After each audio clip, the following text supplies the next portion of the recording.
Siya si Alex Mitchell, ang lalaking namatay sa kakatawa.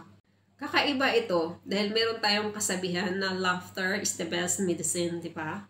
Kasi minsan kapag meron tayong problema, meron tayong pinagdaanan, kapag tumawa tayo, nawawala ang ating problema. Parang na-relax ang ating mind.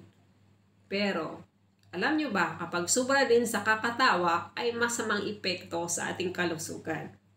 Lahat talaga ng sobra ay masama. At ito na nga ang nangyayari sa isang lalaking namatay dahil sa kakatawa. Siya si Alex Mitchell.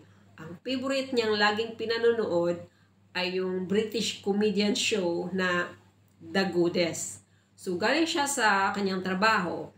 Pagdating niya sa kanyang bahay, dumiretso siya doon sa kanilang salas, binuksan niya ang kanilang TV, pinanonood niya yung The Goodest. Yun yung British comedian show na pinanonood niya. Habang pinanonood niya, tawa siya ng tawa.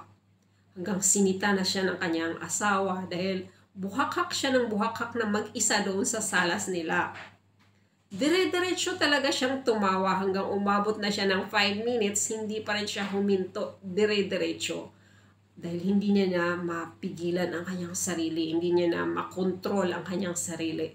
Dire-diretso siyang tumawa hanggang umabot siya ng 7 minutes, 8 minutes, hanggang 25 minutes.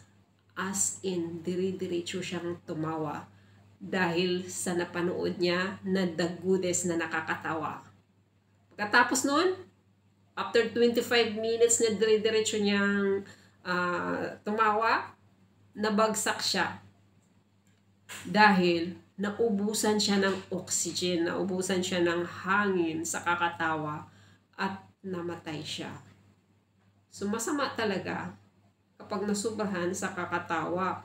Kasi pag diretso mong tawa ka ng tawa, hindi na nakapasok yung hangin, no? Maubusan ka ng hangin, hindi ka na makahinga. Kaya kung meron na kayong mga kaibigan dyan or kayo, huwag kayong tumawa ng dire-diretso. Minto din kayo para maka-inhale naman kayo ng hangin.